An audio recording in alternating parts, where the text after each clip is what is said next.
Hello and welcome to Elseworlds. My name is Jordan, and with me is Chris. And just as one universe ends, talking about Superman and Lois and CW DC television, a new one opens as the DCU has officially begun with James Gunn's Creature Commandos. And we're here to break down the first two episodes. How are you today, Chris? I am doing really well. You get to talk about the birth of the DCU. I told everyone happy birthday to the DCU, and they're looking at me like, "What the heck are we talking about?" Um, it's definitely a niche audience that gets it, but I'm doing great. This is really exciting. Yeah, and look, this wasn't a show I was like counting down to. I think we kind of mentioned that last time or during the Penguin stuff that like I had a same thing with Penguin. Like it was just there's a lot on TV right now that I'm catching up on, and so far since August, I think it was, there's been like two shows on at once that I'm watching. We had Superman and Lois start in like October with the Penguin. I had Rings of Power going on at the same time as like The Acolyte, or like very close to that. Or there was another show, I forget what it was, that I was watching with, Agatha was going on at the same time as Rings of Power. And then now Creature Commandos and Skeleton Crew. So I've been just kind of like trying to get as get these things off the ground here to talk about. But so it kind of snuck up on me real quick. Like we just talked last week about the end of Superman and Lois, and then it's like, guess what? We're pivoting to Creature Commandos, and we'll have a little bit of a break, early next year at the end of this show where we'll kind of start building towards Superman. And then later in the year, we have Peacemaker season 2. So we got a lot coming to you here on Elseworlds, and I cannot wait to dive into it. Let's give our general thoughts on the show, and then I have kind of like plot by plot stuff that I wanted to kind of dive into and some fun notes with that. But, two episodes, they're both in the 20-some minute range, like a normal animated series. What were your thoughts of being introduced to the Creature Commandos? I The first thing I thought was, of course, this is just Sir James Gunn. This is exactly what I should have expected. When you look at Creature Commandos, the soundtrack is like automatically you kind of know it's a James Gunn thing. The humor was pretty on point. The backstories were surprisingly deep. I mean, it's just like he did with the Suicide Squad. I Look, James Gunn knows what he's doing. This is actually one of the reasons I've always been comfortable with James Gunn heading the DCU, but it's also one of those things where it's like, okay, this formula doesn't work for Superman, I would imagine. So I'm like, I'm still looking for that trailer. But I'll tell you what, we were talking about Creature Commandos today, and it hit pretty much every note you would want it to hit. Like I was ridiculously entertained. Like it's just a fun show. I think they did every character justice, and I think we're going to get more and more backstories as this show goes on. Part of it is probably because we're doing this podcast. Part of it is because I liked the show. But Chris, I watched these episodes 3 times to prepare for the podcast and get my notes set. Right. You got me beat. I only watched them twice. The first time, I'm just experiencing it, and then like the second time I was like, let me get some. Well, I watched the first episode a second time because I enjoyed it. The same day it dropped, I was like, oh yeah, let's watch the first episode again. And then on Sunday, I was like, let's watch episode 2 again so I can get my notes in.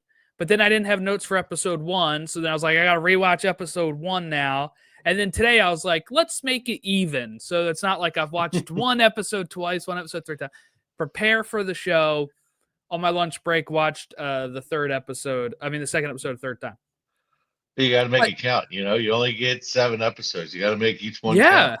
I really enjoyed this show. I think there is something about, like, I've seen a lot of complaints in the sense of, I wouldn't even say complaints, but people being like, yeah, that's James Gunn. Show me something different. I think we're going to get that with Superman. Uh-huh. But for me right now, it's like there is something about his style and his writing that just hits for me each time. You know, we're talking about Guardians 1, Guardians 2, Guardians 3, the holiday special, the Suicide Squad, Peacemaker, now Creature Commandos. We're having Peacemaker season 2. We're having Superman. Like I feel so confident at this point that he's going to nail Superman because I mean, he's nailed every other thing he's done.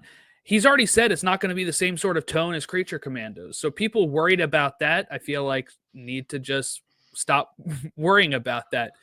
I also feel like that kind of complaint is a little disingenuous at times too, because this is clearly an evolution from the Suicide Squad. We're talking about Amanda Waller setting up another task force. Like, if it was not related to Suicide Squad or Peacemaker and he just did another misfit gang like this, it'd be like, okay, maybe. But this is a clear continuation, which probably surprises people, of the story from Suicide Squad, Peacemaker, as it kicks off a new universe. So I want to get that out of the way too, because he said that, you know, like Peacemaker is very loose canon. With like the Suicide Squad is loose canon. Peacemaker season 1 is a little bit more canon, just minus the Justice League cameo, right?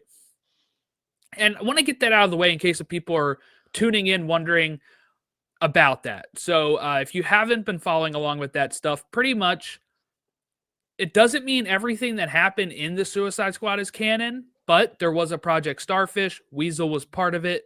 Rick Flag died. Jr. died in that.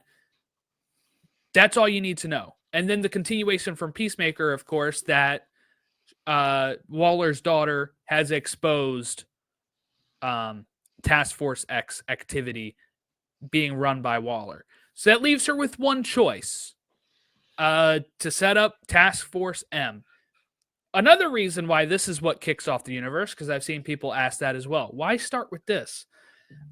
James has actually talked about this as well, and it was kind of my suspicion to begin with anyway. He was approached to do this before he took over DC. So this has been in the works for quite a bit. Warner Brothers Animation came up to him and said, what would you like to do? And he said, Creature Commandos. Eventually then, he got the DC job. And of course, at that point, you're already working on this. He probably already wrote most of the episodes. At that point, why not retrofit it into your new universe? So that's that. I want to just get all that stuff out of the way before we dive in. Yeah, this is one of those things you want to be, if it's a stick in the mud for you, if you want to be upset about it, go ahead, be upset about it. But we kind of knew this was coming. If you've been following it, you weren't surprised. And if you haven't been following, it doesn't take that much to say, okay, James Gunn's going to keep James Gunn stuff, and everything else is going to be kind of fine. I don't think that's very complicated, but here's the thing too. If I will say this too, if Creature Commandos hadn't already been in the works, if Peacemaker season 2 hadn't already been greenlit, I think he would have just started fresh. Yeah, I don't think he would be holding on to those things. Yeah, I don't think you want to waste work you've already done. And Peacemaker was a success. Peacemaker was a success. I don't think he's like David Zaslav going, you know, we already have this thing in the can, but you know what? Let's not do it anyway. And I don't think he wants to backgirl his projects. But right. Well, yeah. So the thing with Creature Commandos fitting into the universe is, you know, once we get to Superman, nobody in the entire planet will care about this. There is not a single person that will care about this, and anyone who claims they care about it at that point will be being facetious or will be doing trolling. It's we can move on. This is the birth of the DCU. I'm choosing to be happy about it. I don't have to be you don't have to be happy about it. But like, this was fun. Yeah, so let's talk about Creature Commandos. Their first comic appearance was in Weird War Tales number 93. That was in November of 1980. Created by J.M. DeMatteis and Pat Broderick. And episode 1 was The Collywobbles, written by James Gunn, directed by Matt Peters. It premiered December 5th, 2024 on HBO Max, or just Max, I guess. We have an intro here with the newscast about the Sons of Themyscira, who are being led by Cersei. She told the Sun she would take them to Themyscira, actually, and take it over if they help her take over Pakistan.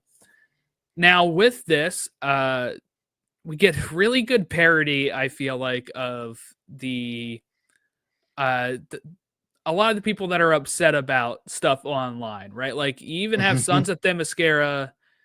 Their anagram spells out soft on their hats, but they're all like, why does Themyscira get to be all women? Like, that's sexist, right? So Why do you're they saying get only great women get the waterfalls?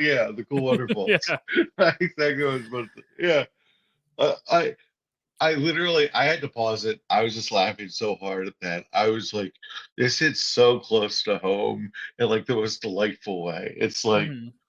It's like James Gunn is aware of the moment. I Cersei is a very interesting bad guy or bad gal for this show. Um, yeah, I like that a lot. I also like that it was GBS and looked just like CNN. And Jake Tapper. Jake Tapper was the but voice. that was Jake Tapper. I thought Yep. it was. Yeah, it was. Yeah. It sounded like it, yeah. Yeah, Oh because my CNN goodness. is a division of Warner Brothers. So, Nice. yeah. Jake Tapper, officially candidate in the DCU. We have it's a newscast. Rick Flag Sr. and Waller are watching this. Waller says that we need to help Pakistan because of oil, right? That's why they're friends with with America, and Princess Ilana is already making negotiations with America to for that oil. That's when Flag asks about Task Force X, and this is a reference to Peacemaker, of course, like I said, where Waller's daughter called them out. So Congress has shut down all Task Force X activity, but Waller has a workaround. She says, these assholes aren't human. So Congress said all human activity. These people are not human. And we're introduced to the Creature Commandos, the Bride. I didn't realize this, but her first comic appearance was only in 2006. She hasn't been around too long. She first appeared in Seven Soldiers Frankenstein #3 and was created by Grant Morrison and Doug Mankey.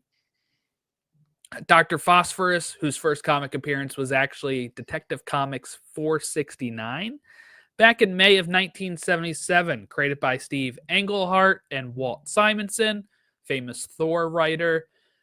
Weasel, we get the reference to Project Starfish and the Suicide Squad. First comic appearance was The Fury of Firestorm in June of 1985, created by Gary Conaway and Raphael Kyanan. G.I. Robot first appeared in Star Spangled War Stories 101, February 1962, created by Robert Kanigher and Ross Andrew and Mike Esposito. Nina Mazursky, first comic appearance was Flashpoint, Frankenstein and the Creatures of the Unknown #1. August 2011, created by Jeff Lemire and Abram Robertson. I've read that comic because remember last year I read all tie-ins to Flashpoint. So I'm very familiar with Nina Mazursky.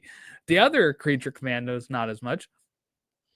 But it's a pretty cool lineup, and I like that he's able to pick some of these characters out from different eras of DC Comics and put them in, one little group here. Yeah, I thought the Bride was the standout early. Mm-hmm. It's just I love her attitude. It's just like it's like such a badass like I don't care. I'm gonna do what I want thing, and I don't know why it's likable, but it is. I think it's because she's a sympathetic enough of character Mm-hmm. that we like almost give her a pass for acting like a jerk. Right.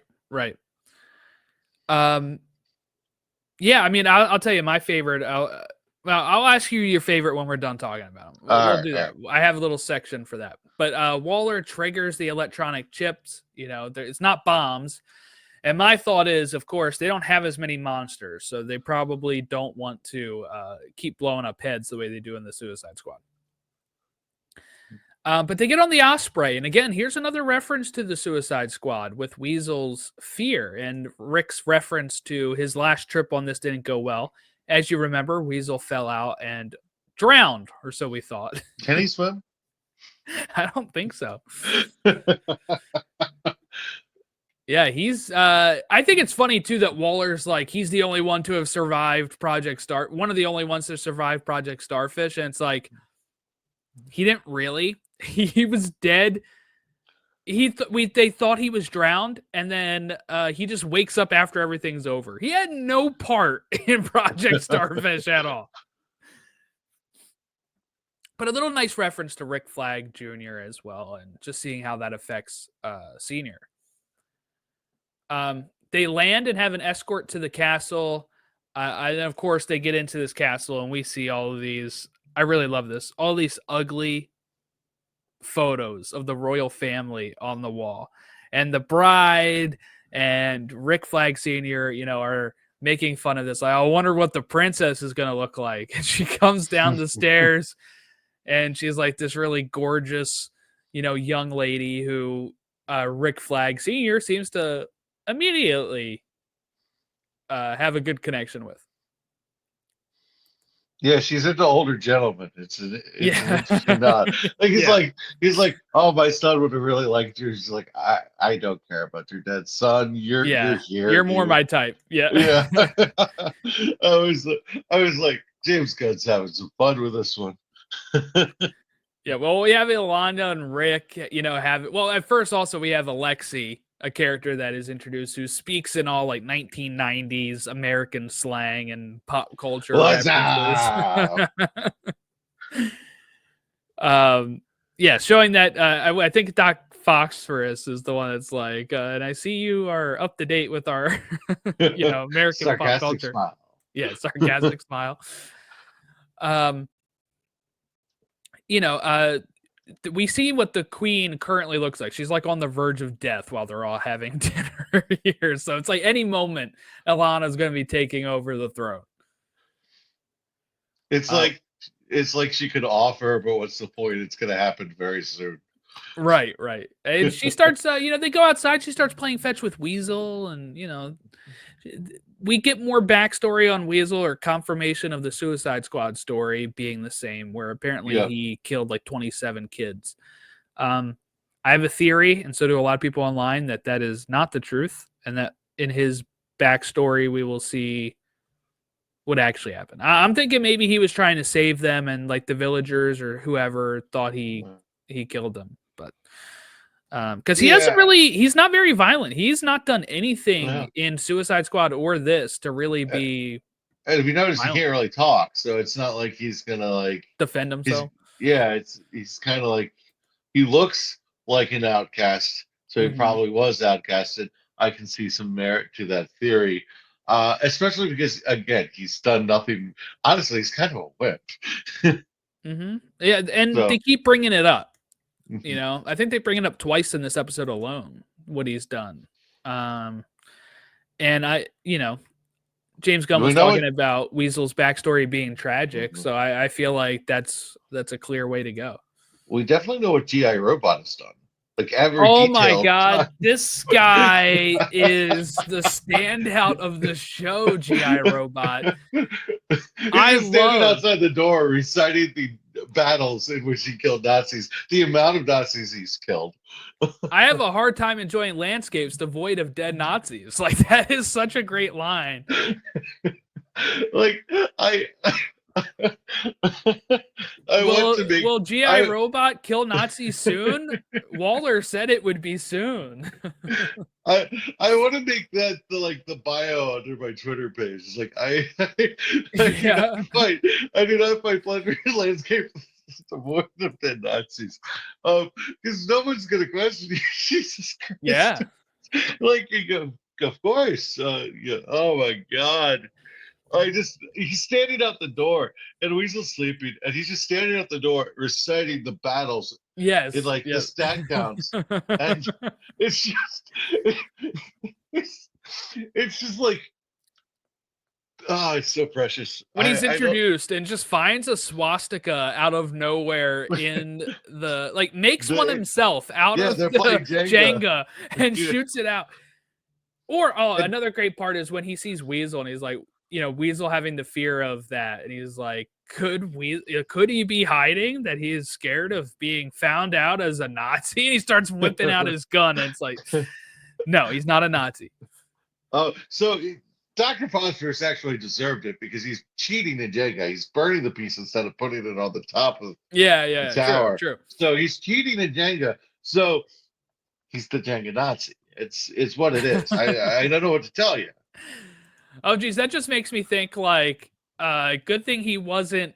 G.I. Robot's not in like Seinfeld, and they have like the soup Nazi, and he just goes and takes them out or something.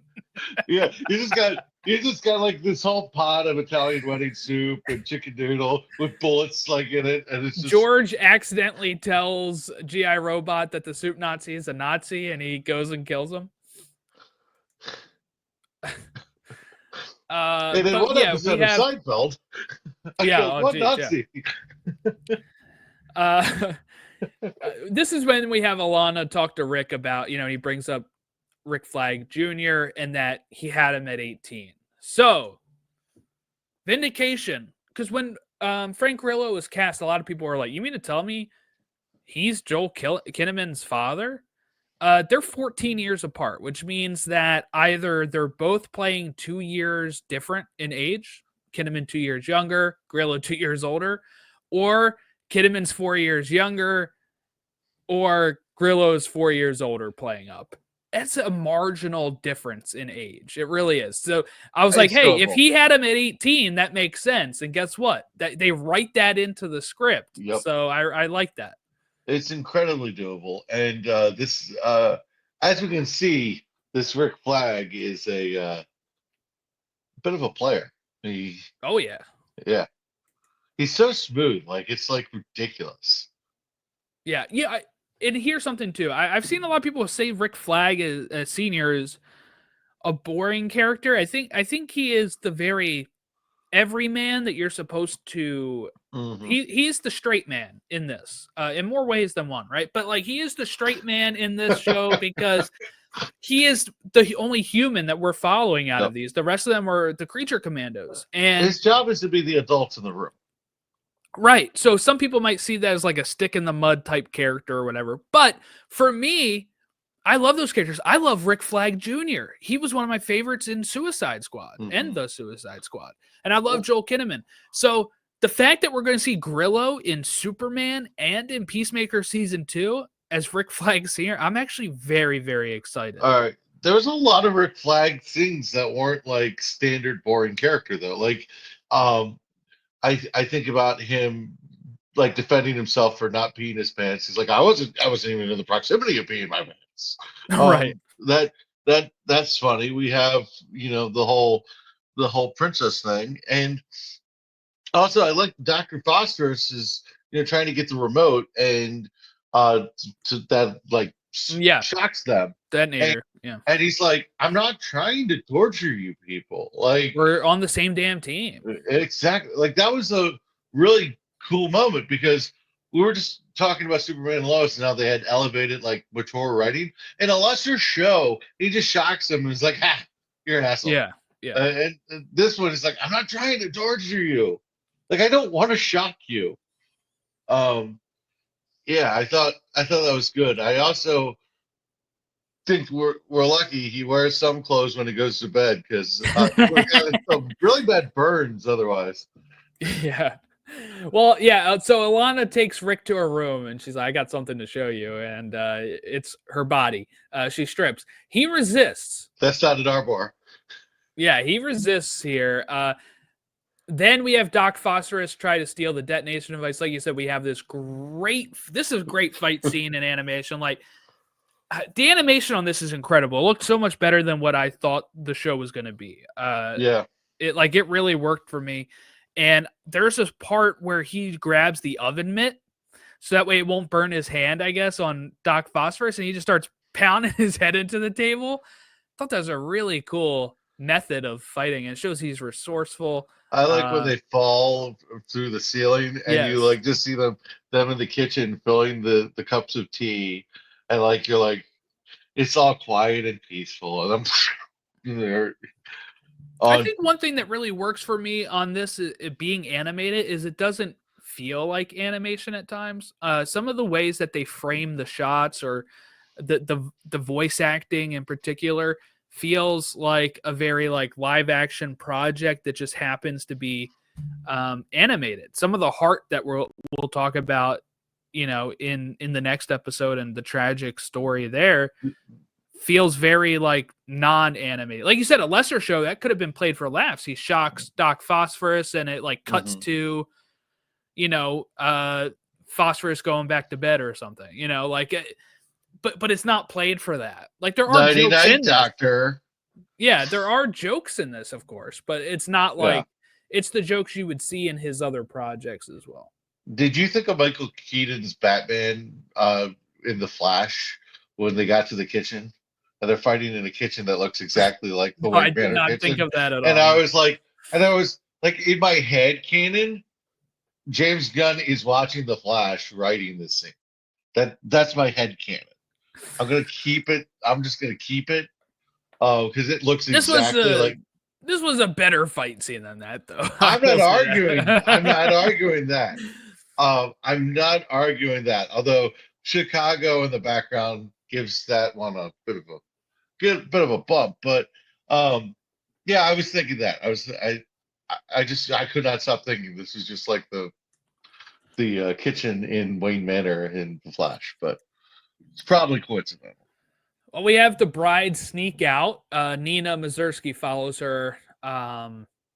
We have some great exchange here, like when she gets money from the guard, and Nina's like, she meant to say thank you, and she said, "I meant nothing of the sort." Yeah, I did not mean anything of the sort.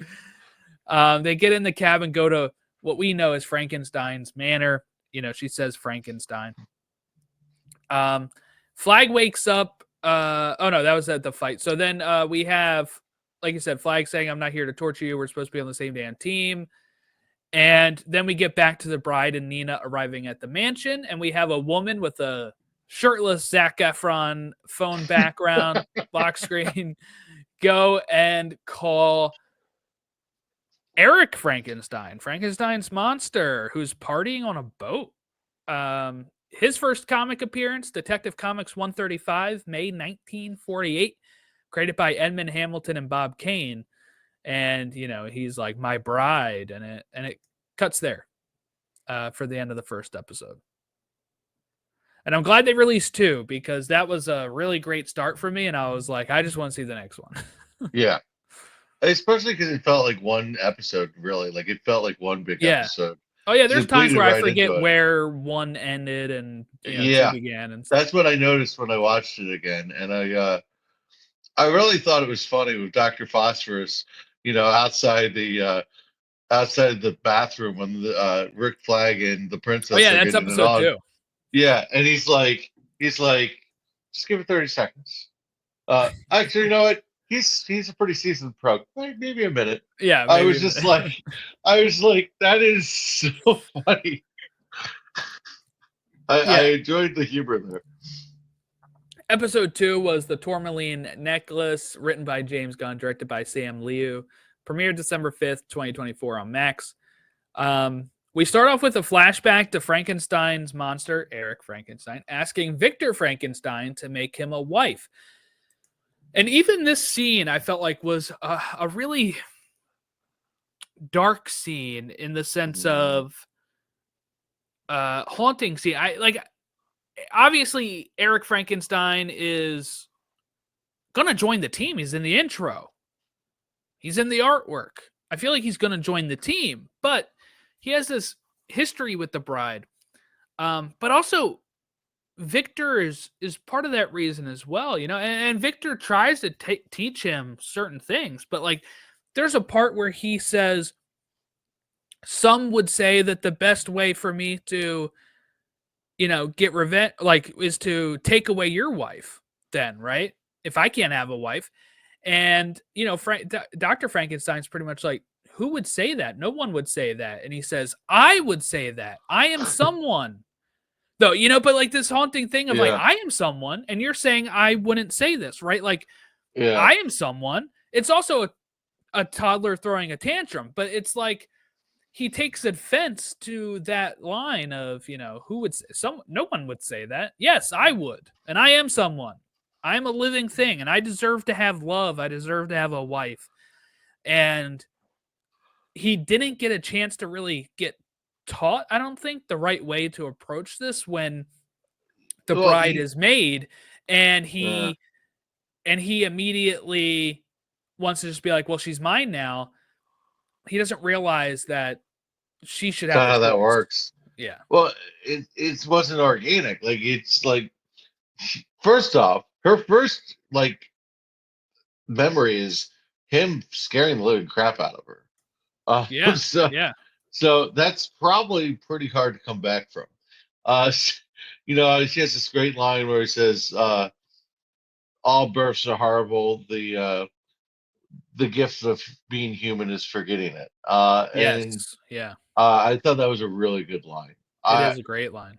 I thought that the bride, it made sense that she developed the chemistry uh with the doctor rather than the monster. And he's like, the doctor's like, you want a bride that can speak to you, right? You want a connection with this person. And Eric Frankenstein's like, I just want to go, man. I just want to go. And there's times when he's like trying to teach her how to talk, right? And Hmm. he's like, you want a bride that speaks, right? He's like, no, words get in the way, right? He Like, just he just wants to get one up, man. I just I don't he know just a better way the to real say it. thing though is the real thing is though his whole point is he wants to be able to feel love like Victor does. Yeah. He's going about it the total wrong way. So I do think Eric Frankenstein can be redeemed here and that he'll, join the team. But it is a very like, But how much did he feel up? Because he's got his family in the house across the street, and he's got a wife in the house across the street, and then he's basically cheating on her with this yeah, dead zombie person that he made. spending more Um, time at the work yeah, office than the home. very, Yeah. offering her necklaces, and Yeah. it's just how much love did he really have? I mean, this guy.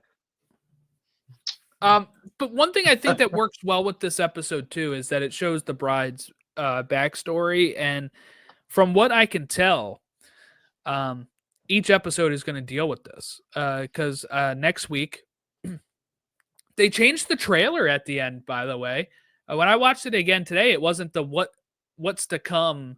It was next Really? week. It was next week on Creature Commandos, and it was all about GI Robot, who the episode's about this week. Oh. Called Cheers to the Tin Man. So I think we're gonna have that, and I think James said like Weasels is episode 4 or somebody's is episode 4. I just saw the Here's to Come trailer. I didn't. Yeah, I just saw it. I was like, wow, this is different.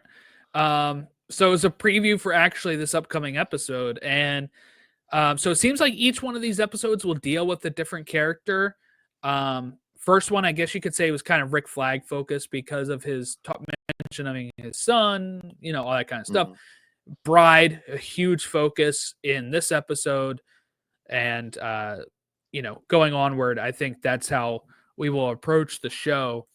But all of the let's just talk all the whole background story now with the bride.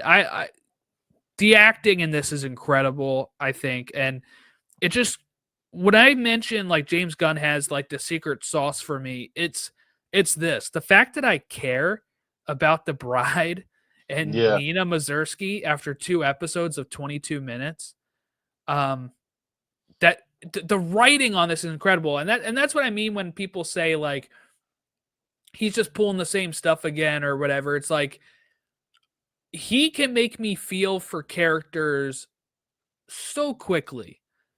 that it's frankly incredible. And I do see differences between like the Suicide Squad and this, of course. Like, I think James mentioned it as well too. Like some of these people are actually going to be like Doc Phosphorus, really bad villains where there is not as much redeemable qualities to them compared to like the Suicide Squad, where some of them were more redeemable, and Guardians where they're just flat out heroes, right? Like there are different stuff going on here.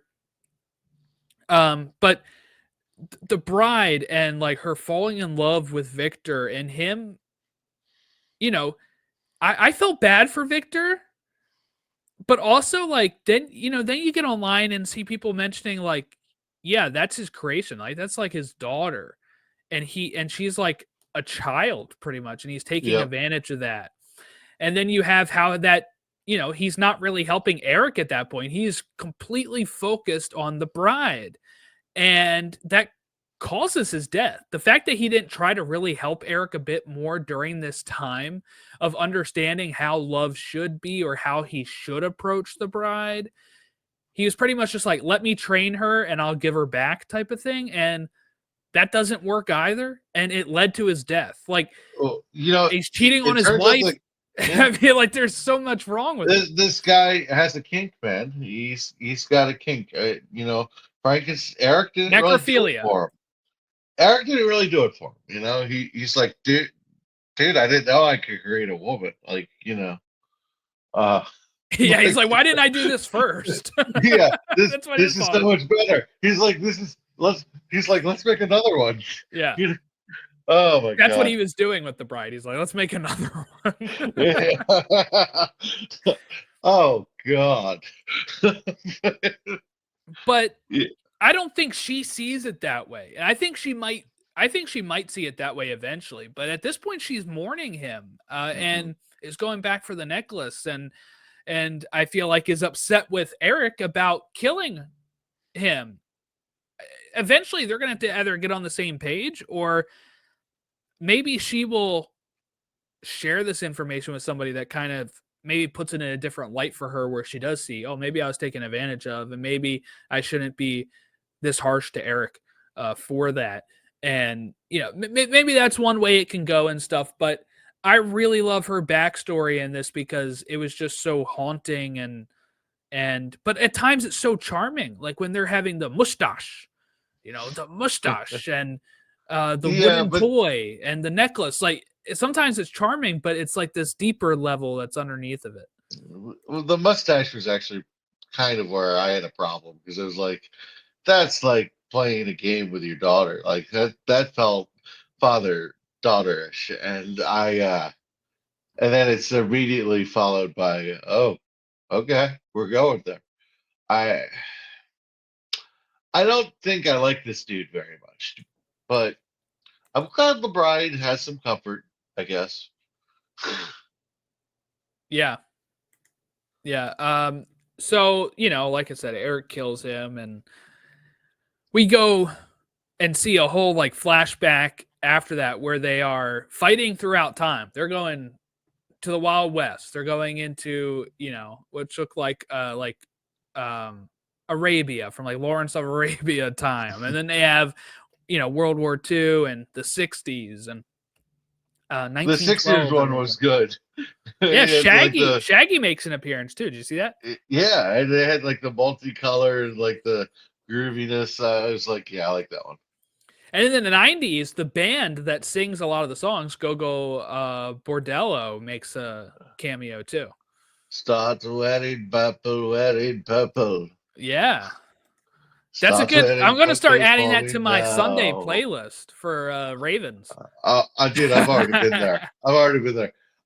So for whatever reason, me and my brother, like back when we were like teenagers, got into the stretch where like we watched like Letterman and Leno and whatnot, and he was on one of those shows and he played that song, and we were obsessed. Yeah, we were obsessed. I'm trying to see, it was Letterman or Leno or one of them. But I've never heard of them before, but they do so many of these songs. Yeah, and it's like Yeah, so that was on, like, I had that on an iPad. Like back when you had the iPod, like with the little video player. I had that on there. Stop wearing purple for me now.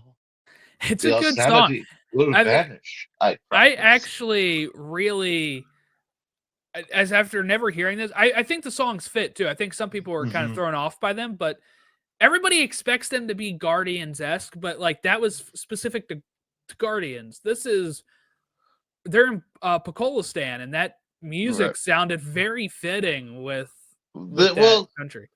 well, what's funny to me about this is like the Guardians one. The people have to remember he had the Walkman, so it was the songs that would be on the Walkman. Right, You know, it's exactly. and like there's this in-story purpose for the music when James Gunn writes a script. And I think exactly what you said. It was very fitting.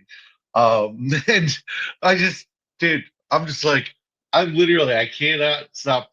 This is the second phase of start wearing purple in my life, and I cannot stop singing. Start wearing purple, wearing purple. La la la la. It's addicting.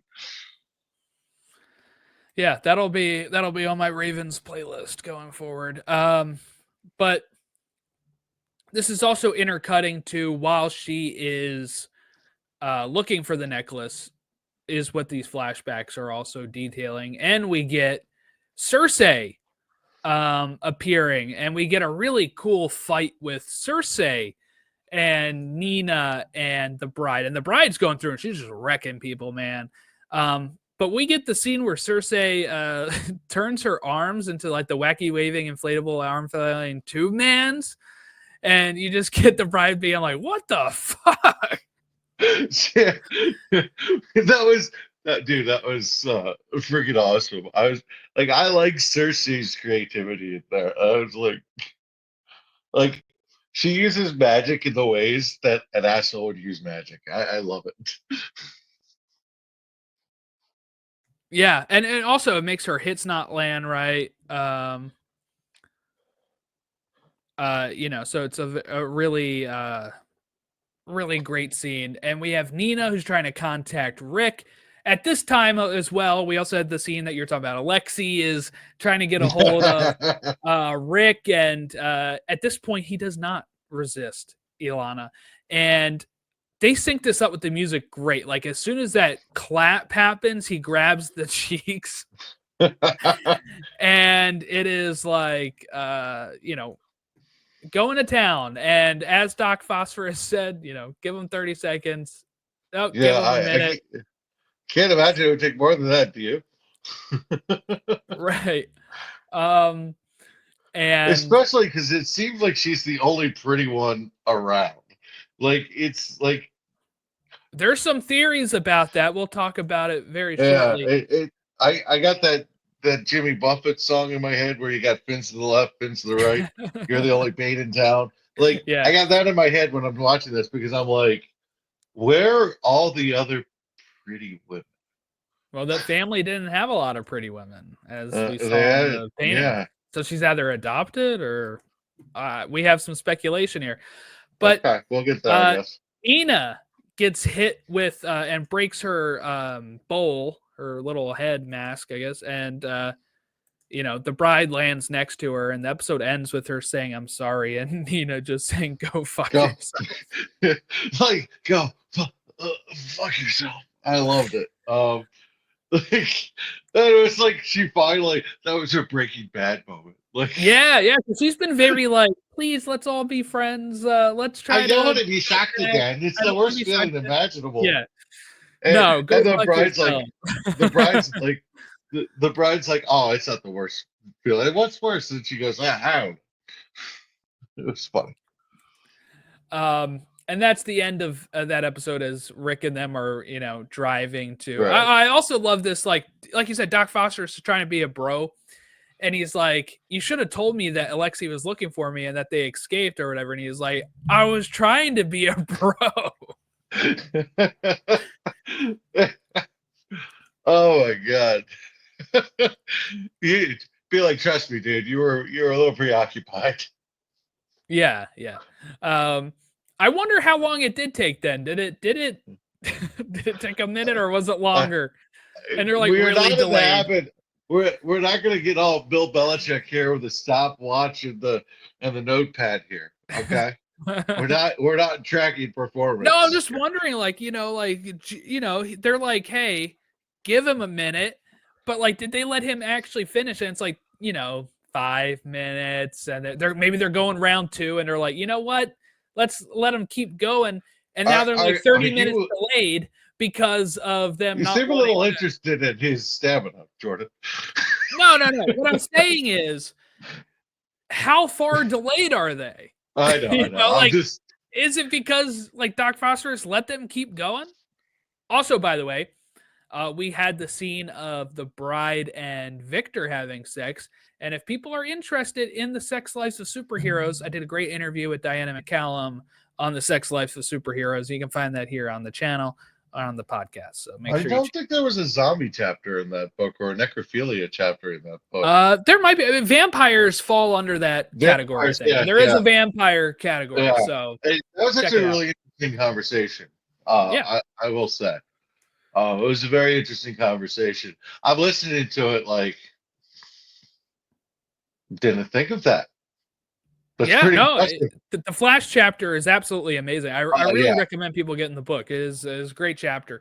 But let's talk about the theory first. I don't know if you've seen this, but in the trailer, Clayface is in the show. There's theories that Ilana is actually Clayface. Oh. And that's why maybe there's only one pretty one in the family.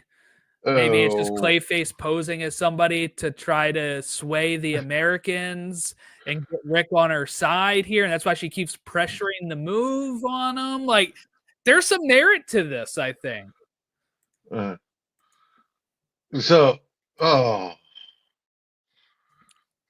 that could be played for laughs, too. You could have Rick be like, what the hell did I... So that's a theory that's floating around. So we'll see if that happens. I'm just picturing it. And I'm like, the problem was when you say Clayface, all I can think is Clayface. Apparently he was voiced by Alan Tudyk as well. I don't think he'll do his Harley Clayface voice, but he will be Clayface in this show. There is nothing that can explain the fact that I have seen a Clayface have a romantic relationship with a part of Clayface, and like the whole episode they had to stay apart, and that was actually pretty normal compared to a lot of this stuff. It's like it's what a world we live in, and people who don't watch Harley Quinn are like, what? All right, let's talk about favorite team members. I think if anybody's paying attention to the video version, you might be able to tell who my favorite one is because I added his Funko Pop here to my shelf. It's G.I. Robot. Sean Gunn does a great job as G.I. Robot. James Gunn does a great job writing G.I. Robot. I think he is a really fascinating character. I'm very excited for this next episode since he is the focus as well. I want to see his background. It looks like Sergeant Rock is going to be in this, and there's been rumors of the Sergeant Rock movie, so that might actually be part of the DCU. I was thinking that might be an Elseworlds tale, but if we're going to see Sergeant Rock, that might be in the actual DCU. So interesting. But I also really love Doc Phosphorus and Rick Flag Sr. Those are my 3 favorites. How about you, Chris? Who do you got on your favorites list? So far, number 1's going to be Doc Phosphorus for me. The are you smiling? Of course I'm smiling, but you don't know that. And like and also like smile. Are you smiling is like, hey, bigot. Like, I'm a skeleton. You can't tell if I'm smiling. I am smiling though. His line delivery and like just the fact that I don't think he's like a good guy. Whereas like I don't feel sorry for him. Right. That actually almost is interesting when everyone else are kind of like there's something to him. G.I. Robot's probably 2nd, and then the Bride would be 3 for me, right? Yeah. Yeah, the Bride's great. I love all of these characters so far. I don't just like it. So the thing is with like I think GI Robot just steals the show, and you get Yes. distracted by, like, it's, it's a pretty charming thing to want to kill Nazis in 2024. We Yeah. need more of it, honestly. And he hasn't killed them in 74 years. Give them And something to sadly, do. and sadly, they're still Nazis. So I mean, get busy, buddy. And then my other theory, of course, was Weasel didn't kill those kids, and I think Yeah. we'll get that backstory. But those are my two theories. The Clayface one, I don't actually I didn't come up with that. A lot of people have talked about that. I don't want that to be true. Hey, if not, I do think the princess is maybe not as wholesome as she seems. Like that I could buy. I think she might end up being on the more villainous side. That I can totally buy. But we'll see how it goes. I just feel bad for Rick if it is Clayface. Like, would it feel different? I don't want to get into that bag of worms. No surprise. I really dug it. And you know what? While some people might be upset it's not like a clean break, I actually kind of like how they're doing this so far, because it means I can still enjoy the Suicide Squad and watch it as part of this universe if I want, unless if something else overwrites it. Mm-hmm. And then, obviously, I as a Rick Flag Senior fan right now, a Rick Flan, I am, like I said, very excited to see him in Superman, because in this show he is our hero. Yeah. In Superman, he's going to be an antagonist a little bit. Yeah. And then in Peacemaker, he's going to be that's the guy that killed his son. I mean, it's pretty cool. Frank Grillo is a good actor too, so it's like you're getting your bang for your buck there. Yeah. I loved the day after like the show. I went to Spotify and was like, okay, James Gunn, I'm listening to your playlist. This is great. Yeah. This is great. It's a good playlist for the morning. Is all I'm gonna say. It's upbeat. It's kind of different. Oh, the theme song is great too. That is mm-hmm. Molindo Cafe by Fanfare Cio Carlia, if I said that right. But that song I'll take your word for it on the pronunciation. I've been listening to that nonstop. It is awesome. Yeah, so it's a really good playlist for the morning, and it's going to be updated as the season goes on. And it's like I'm thinking, Friday mornings, have it on shuffle, go to work. Yeah, I'm about it. You always get some interesting music with James Gunn. Like he's the music man. That's his thing. Nobody's ever going to be better at it than him too. Like it's not possible. Like I saw this interview where he was talking about his Spotify Wrapped, and he's like, it's like a lot of it's just like Peacemaker 2 stuff. This stuff for my projects, and then some of it's stuff I actually listen to on the regular like basis. So it's like really warped by my work, and I can relate to that because my Spotify Wrapped, they seem to think I really like acoustic guitar covers, but that's just because I listen to that when I do schoolwork. Right. So like I have all these hours of acoustic guitar work, but that's just me reading and writing. So yeah, I don't use Spotify actually. So like I use it for podcasts. I don't use it for music unless if I'm home on the desktop version, because I don't pay for Spotify. So I end up buying all of my music on the iTunes store and listening to stuff that way. If I ended up transferring to Spotify from YouTube Music. Oh, okay. I thought YouTube Music was a bit stale. And then Spotify was like, oh, I could have my podcasts and my music in the same app. And then not only that, but Batman Unburied, the audio drama podcast. Oh, yeah, it's exclusive, right? So good. Yeah, it's exclusive to Spotify. Dude, it is so freaking good. It's like the Arkham Games style of Batman in an audio drama. It's like, yeah. Sign me up. I just finished the second season of it, Fallen City, and I'm just like, God dang it, I need more. All right. Anything else about Creature Commandos, the first 2 episodes? Just start wearing purple, guys.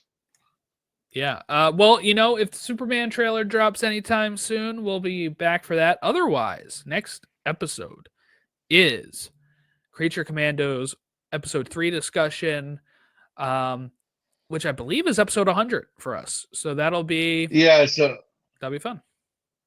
Yeah, I kind of want something more than Creature Commandos 3 for episode 100, but it'll do. Oh well.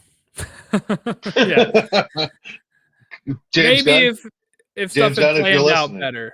But yeah, if you want to come on our show as the 100th episode. Yeah, if you want to release the trailer live on our podcast, there you go. Feel free, Mr. Gunn. Feel free. We will not be sycophants at all. We'll yeah, whatever you want, man. But yeah, we'll be back. We'll be back for then if it happens in between then, which would be great. That'd be episode 100. Otherwise, and it might happen. It might, because we talked. Today's December 10th, right? So the rumor is December 16th. We're recording on a Tuesday. Well, he said it's not dropping that day. He said it's not dropping that day. Okay, and he's going to do it the 17th. Great. Let's go. Yeah, I'm getting a little antsy though. That trailer has to go. See, I'm not actually that antsy for it. I'm like, take your time. I wouldn't actually be shocked if it doesn't come until the end of the show, because I don't know if they'd want it at the same time that he's promoting Creature Commandos. How many weeks is the show? 7? 6 weeks, because it's 7 episodes. Okay. So January, it'll be over so not in December? Yeah, early January. You motherfucker. That'd be my guess. I could be wrong. I don't know. I feel like I was promised the bill of December. I don't think he ever said December. I think everybody has just been making up crap. Like I agree with you, but it's in my head it's December, and if December fades away and we don't get a James Gunn Superman trailer, I will be so devastated, distraught, and despaired. I don't know what I will do. Take a walk. Okay. Right now I'm just enjoying this, and then obviously if it drops, it'll drop when it drops. I'm looking forward to it, but right now it's in this stage of it being whatever it is in my head. And I'm kind of reveling in that right now, and then I know it's going to fly by. We're like 7 months away from this thing I know. coming out. So it's going to feel more real when we have a trailer. That's the thing. Yeah. It's good. And there'll be something more tangible to talk about than, hey, did you see all the set photos? Because that was like, what I enjoy is the ride, and like the ride to the movie, especially with like the Batman was really good for that. Yeah. And like, so like the thing is, we had a bit of a blitz of all those set photos, and that was really fun, and the suit reveal, and now it's just like, I need another hit. I need another hit. Yeah. No, I agree. I think it's the cool thing is too, we have like episodes about almost every casting announcement, every like the set photos, the reveal of the suit and stuff. Like, once this movie's out, we'll be able to look back at all those episodes and be like, what a fun ride that was. We got to talk about all this stuff spread out over the course of a year and a half or whatever. And should be fun. But Creature Commandos is the word of the moment. Yes. So next week we'll be discussing Cheers to the Tin Man, which is the 3rd episode of Creature Commandos. You can follow us at elseworldsdcfan on all of our social media. We're now on Blue Sky as well. Have a great rest of your week. We'll catch you next time.